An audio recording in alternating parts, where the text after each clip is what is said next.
Om Swastiastu. Selamat datang pada mahasiswa KKN Kuliah Kerja Nyata Universitas Warmadewa tahun 2021. Dalam acara pembekalan KKN yang diselenggarakan pada tahun ini lebih diarahkan kepada KKN tematik dikaitkan dengan kondisi saat ini, yaitu mewabahnya pandemi COVID-19. Nah, kami dari panitia ditugaskan untuk menyampaikan materi pembekalan dengan tema pemberdayaan perempuan dan kelompok rentan, terutama dikaitkan dengan situasi pandemi COVID-19 saat ini. Nah, di materi ini nantinya saya sendiri, Ida Putu Widiati SHM Hub, dan kemudian dengan rekan saya, Ibu Dr. Ana Agung Eriani yang juga akan menyampaikan. Jadi ada dua pembicara mengenai tema pembekalan pemberdayaan perempuan dan kelompok rentan.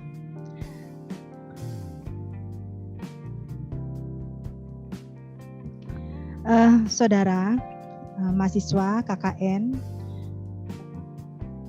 perlu saudara pahami bersama situasi kita saat ini, situasi tidak hanya di Indonesia, tetapi juga khususnya di Bali, karena di luar negeri, di seluruh dunia juga mengalami wabah ya, pandemi virus Corona 19 ini. Nah, ternyata pandemi COVID-19 ini memberikan suatu dampak yang begitu luar biasa, dan ini memasuki semua aspek kehidupan masyarakat, negara maupun pemerintahan yang secara umum akan juga berdampak. Dampak ini tidak hanya di sisi ekonomi, kemudian keluarga, kesehatan, dan lain sebagainya. Dan dampak yang merasakan betul dari pandemi virus Corona 19 ini adalah dirasakan oleh kelompok rentan yang dalam hal ini baik itu perempuan maupun anak-anak.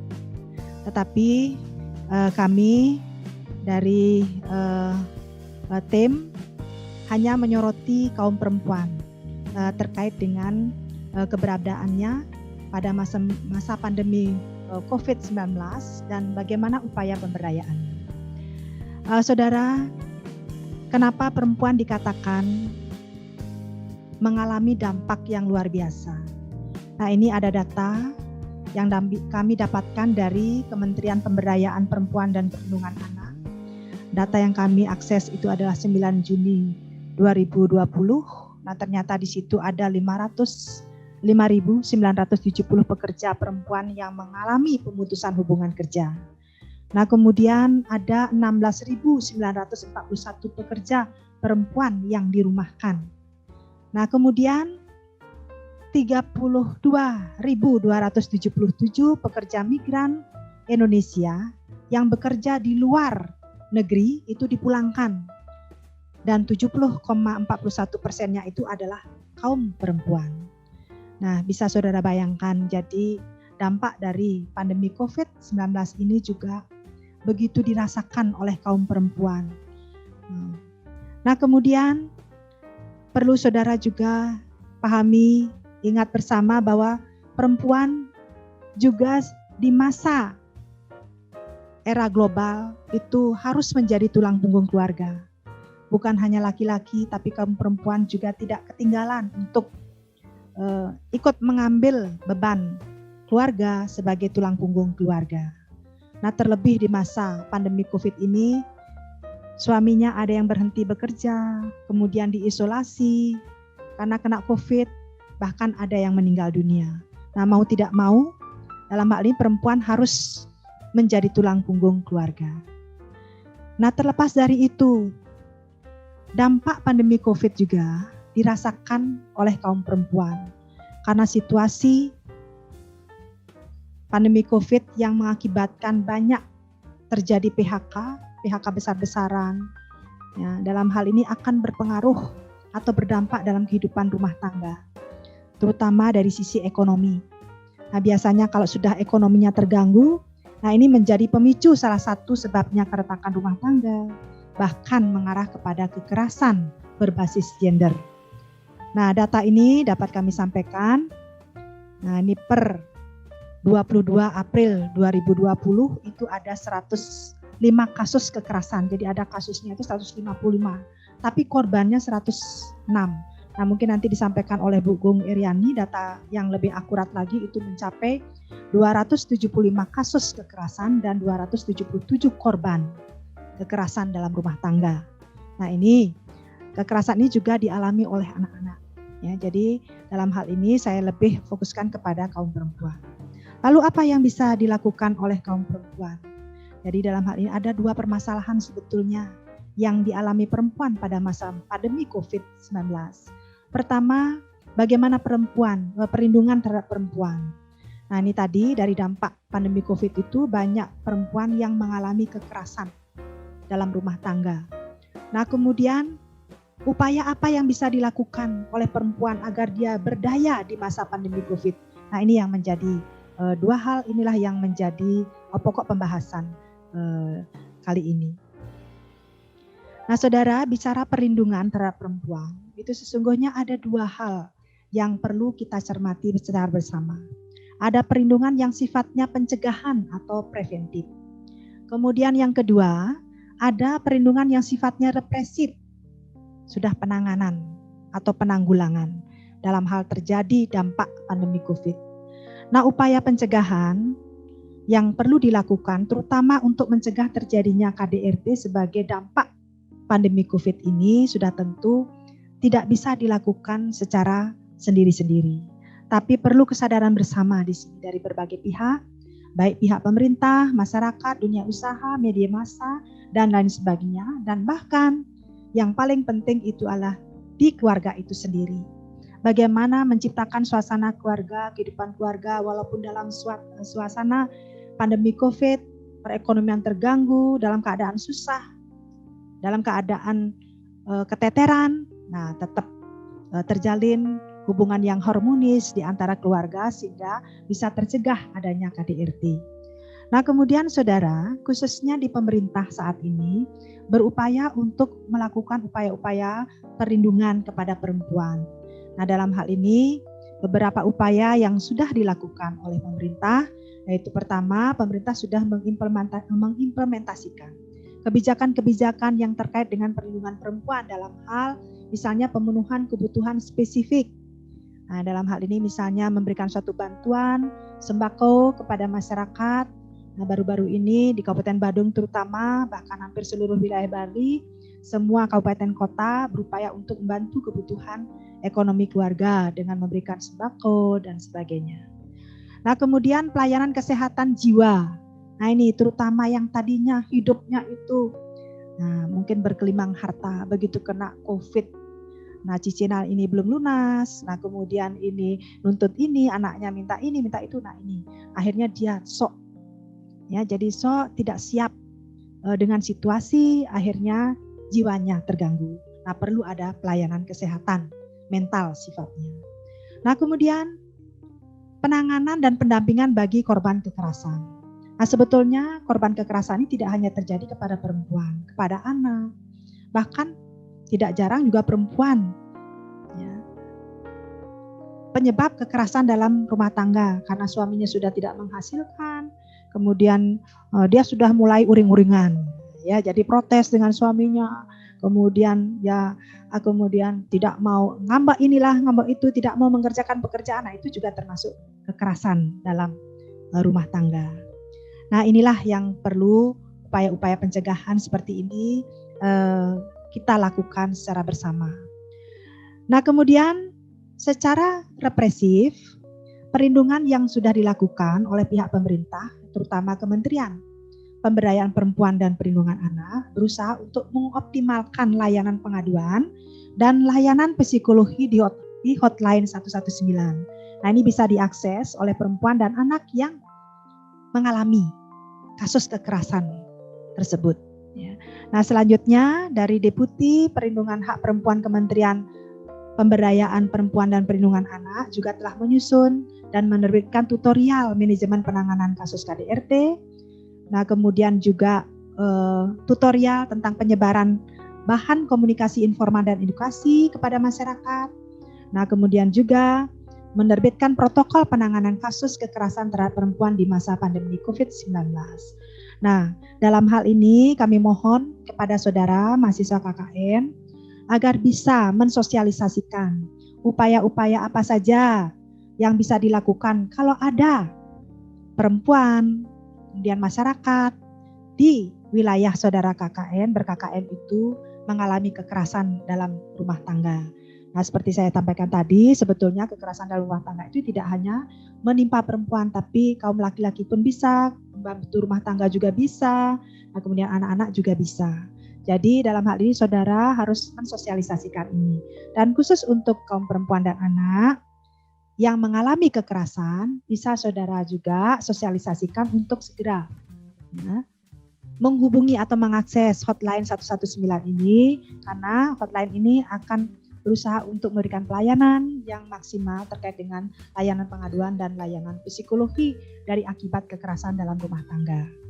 Nah, selanjutnya saudara, hal yang lebih penting lagi, terlepas dari adanya korban terhadap perempuan dari akibat pandemi COVID ini, yang paling penting itu adalah bagaimana memberdayakan perempuan di tengah-tengah pandemi COVID ini agar dia tidak terpuruk, apalagi tadi 70,41% itu perempuan ya, yang terkena dampak pemutusan hubungan kerja dan lain sebagainya. Nah, dalam hal ini bagaimana memberdayakan perempuan yang tadinya sudah aksi bekerja, kemudian bagaimana dia menggali potensi dirinya sehingga bisa menambah atau boleh dikatakan mendukung ekonomi keluarga. Nah, pemberdayaan perempuan juga bagaimana nanti bisa berkiprah dalam penanganan pandemi COVID ini. Nah, itu lebih banyak nanti akan disampaikan oleh Bu Dr. Ana Agung Eryani. Nah, untuk itu, untuk materi perlindungan perempuan, saya kira dapat sekian yang dapat saya sampaikan. Terima kasih.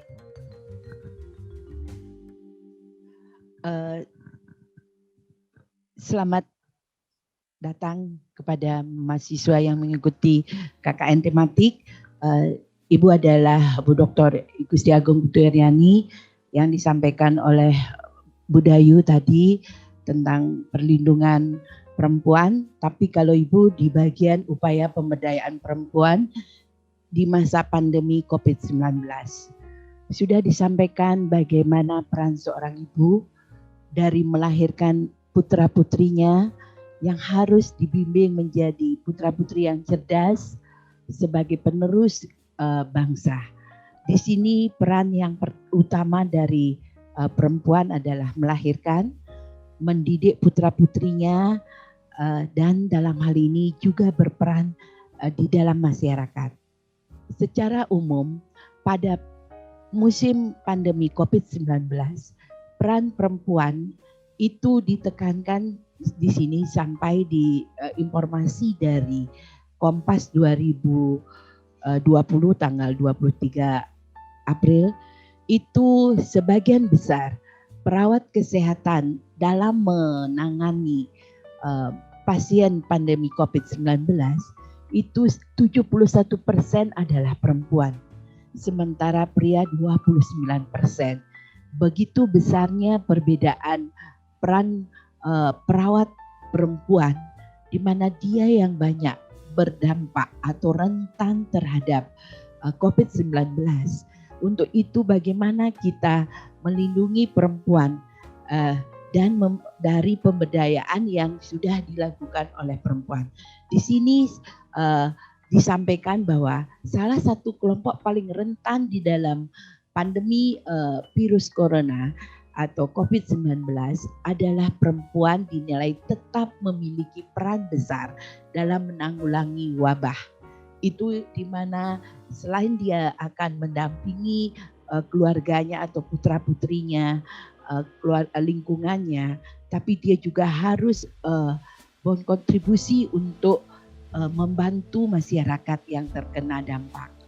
Di sini peran perempuan menurut WHO itu perempuan yang menjadi perawat untuk data WHO itu adalah 71%, sisanya 29%.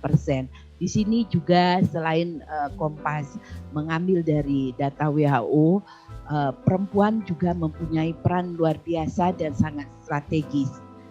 Di sini bisa disampaikan virus corona ini menjadi topik sejak akhir 2019 yang pertama kali ditemukan di Wuhan, China, menjadi pandemi secara global atau dunia. Di Indonesia maupun di Bali khususnya banyak zona merah dalam hal kasus COVID-19, di mana tidak boleh dianggap remeh karena telah menyebabkan ratusan ribu korban meninggal dalam waktu kurang lebih 6 bulan. Perempuan dinilai mampu berperan ganda dalam situasi pandemi dan memiliki peran strategis melalui keluarga di awal. Artinya keluarga kecil lah yang harus dulu dilindungi atau dijaga oleh kaum perempuan sebelum dia membantu masyarakat umum. Dalam hal ini dioptimalkanlah dalam program KKN tematik, buatlah program di mana saudara bisa memberdayakan kaum perempuan, dalam hal ini PKK mungkin yang ada di Banjar, di lingkungan suatu masyarakat atau perkumpulan perempuan. Di sini bisa dilakukan dalam KKN tematik ini bagaimana mengoptimalkan peran perempuan dalam menekan angka kasus COVID-19. Perempuan sangat berperan sangat vital dalam penanganan COVID-19, di mana saat karantina karena dia OTG atau orang tanpa gejala juga dia harus merasakan juga harus melindungi keluarganya yang di lingkungannya mengalami COVID.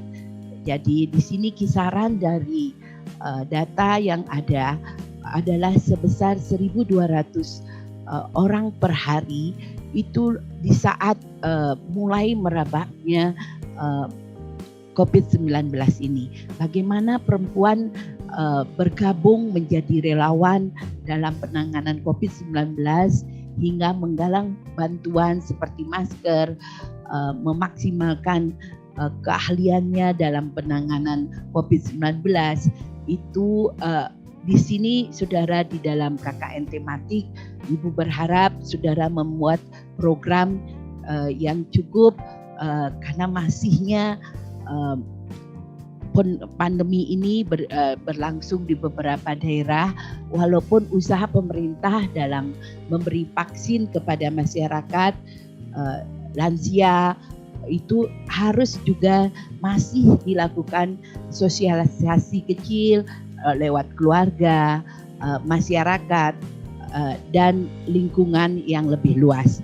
Di sini peran perempuan salah satunya seperti dilihat dalam gambar ini, bagaimana perempuan yang dulunya harus dari pagi sudah menyiapkan makanan dari makanan yang bernutrisi akan membuat keluarganya sehat. Dengan sehatnya keluarga maka imun tubuh dari keluarga kecilnya bisa terjaga sehingga pencegahan di awal di keluarga kecil bisa ditangani.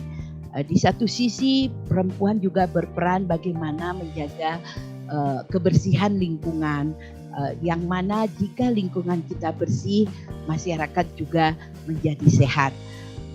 Itu yang bisa, walaupun dalam kegiatannya di musim pandemi COVID ini dia harus melakukan pembersihan lingkungan, tapi Promkes dalam hal ini menggunakan masker tetap dilakukan walaupun peran perempuan itu cukup berat dalam musim pandemi ini.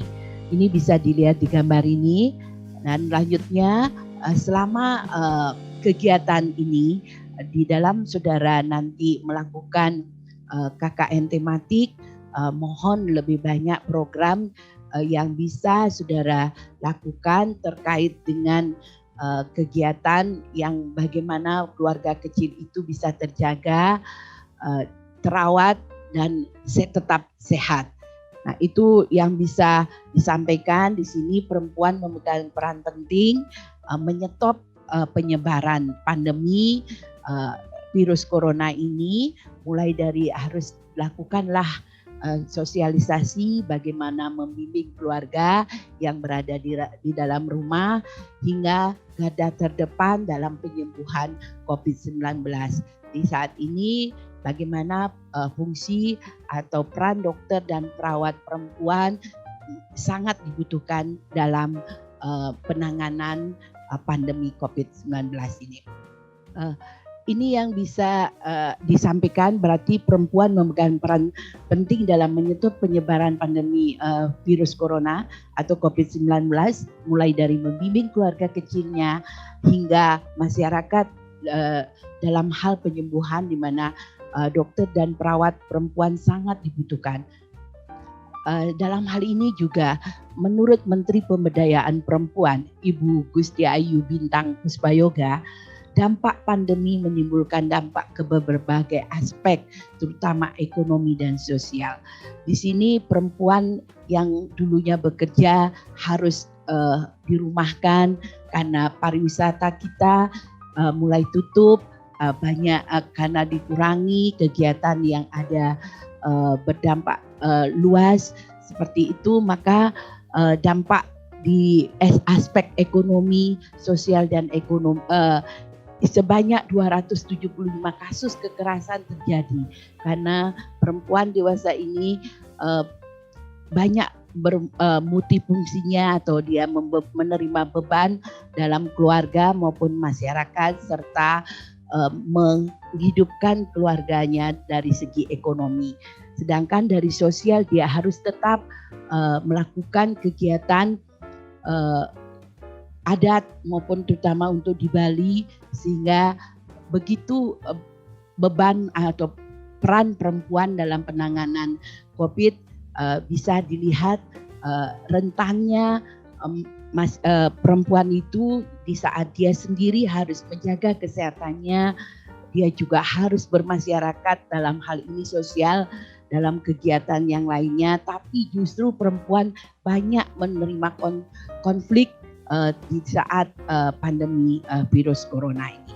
Nanti di dalam menyusun program pemberdayaan perempuan dalam KKN tematik, mohon kepada mahasiswa untuk memprogramkan bagaimana pemberdayaan perempuan yang merupakan kelompok rentan di saat lingkungan saudara masih ada kegiatan sosial, baik itu kematian maupun seperti ngaben, upacara agama di pura maupun di Banjar, itu tidak bisa ditinggalkan, tapi sosialisasilah kegiatan yang mendukung keselamatan atau promkes, di mana kalau dia harus melakukan kegiatan adat, jaga jarak, cuci tangan, menggunakan masker, itu yang pertama untuk bisa dilakukan di dalam masyarakat Banjar maupun lokasi di mana saudara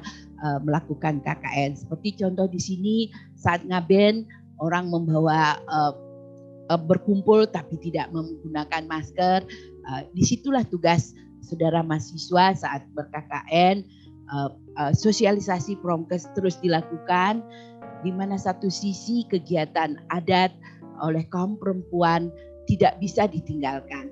Di satu sisi sekolah yang dulunya atau keluarga atau anak-anak yang dulunya bisa sekolah dengan tatap muka atau pergi ke sekolah sekarang harus didampingi oleh perempuan, dalam hal ini ibunya, untuk membimbing putra-putrinya dalam belajar. Itu tambahan dari beban perempuan di saat pandemi COVID-19 ini.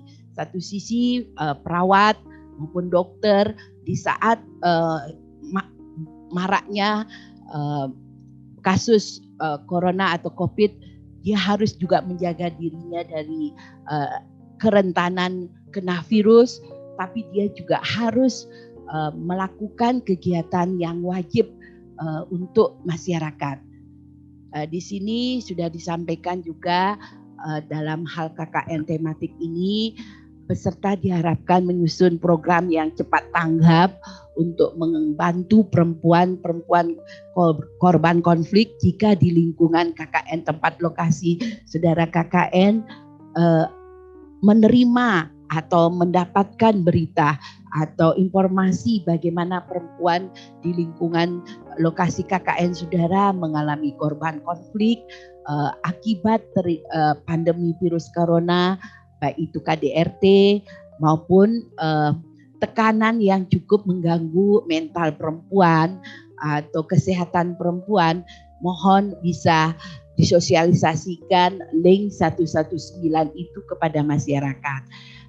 Termasuk di dalamnya perempuan juga bekerja di rumah tangga, mendapat tekanan dari keluarganya atau KDRT, juga itu merupakan saudara punya kesempatan untuk mensosialisasikan link 119 yang sudah ada untuk menerima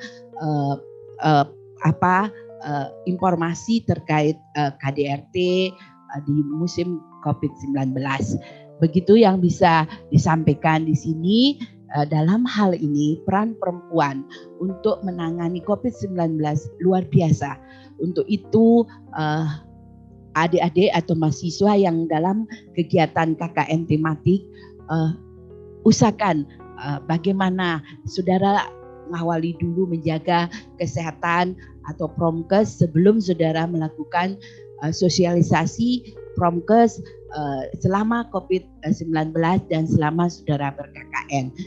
Itu artinya kalau kita mahasiswa memberi contoh biar lebih banyak ditiru oleh masyarakat di lokasi KKN saudara. Untuk menguatkan kelompok perempuan di desa, membangun ketahanan dan imunitas yang melibatkan multi pihak dalam penanganan COVID, kita semua perempuan harus ada di garda depan.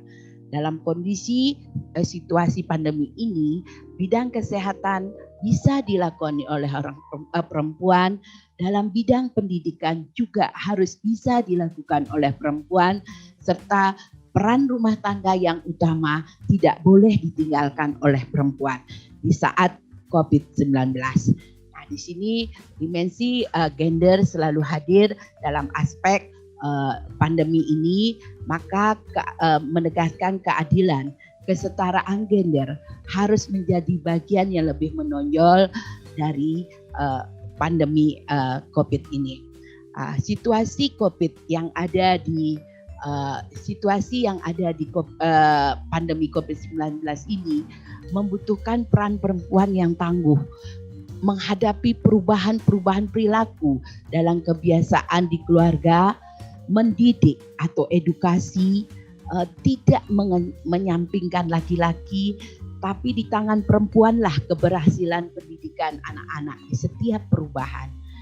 Dengan adanya KKN tematik ini, Ibu berharap bagaimana peran perempuan diseimbangkan dengan peran laki-laki dalam satu daerah atau desa atau banjar.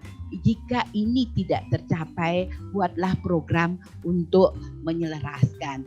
Setelah itu sosialisasikanlah bagaimana cara mencegah COVID-19. Di mana saudara bisa sosialisasikan bagaimana karakteristik klinik COVID itu mulai dari dia 1 sampai 14 harinya ini bisa dipakai sosialisasi di tempat saudara KKN. Ini yang bisa disampaikan nanti soal sosialisasi cara pencegahan dan pengendalian infeksi ini bisa dilakukan dengan sosialisasi Germas. Germas itu Gerakan Masyarakat Hidup Sehat melalui peraturan Permenkes nomor 74 tahun 2015, yaitu strategi yang dilakukan pertama pemberdayaan masyarakat, strategi kedua adalah advokasi, strategi ketiga adalah kemitraan. buatlah program seperti ini nanti untuk bisa menggerakkan keluarga kecilnya dengan cara bagaimana germas itu dengan berolahraga, makan buah-buahan, sayur-sayuran, mencuci tangan dengan sabun atau hand sanitizer, dan membersihkan lingkungan sekitarnya. Itu salah satu yang bisa saudara buat programnya dalam KKN. Nah itu yang terakhir, memintalah kepada kaum perempuan agar dapat mengimplementasikan segala kebijakan pemerintah terkait COVID-19 untuk di rumah, di masyarakat, menjaga imunisasi keluarga dan makanan yang sehat. Dampak wabah corona memberikan beban ganda dari perempuan terhadap stres yang tinggi, berpotensi menimbulkan kekerasan gender. Itu yang bisa Ibu sampaikan. Terakhir, strategi pencegahan dan pengendalian infeksi bisa dilakukan dengan pemberdayaan perempuan. Nah, sampai di sini pesan saya kepada perempuan adalah ibu itu pula bertugas mengingatkan untuk memakai masker, jaga jarak, selalu mencuci tangan, dan mendampingi putra-putrinya untuk saat school from home, di saat dia harus juga work from home. Itu yang bisa saya sampaikan. Terima kasih. Om Santi Santi Santi Om.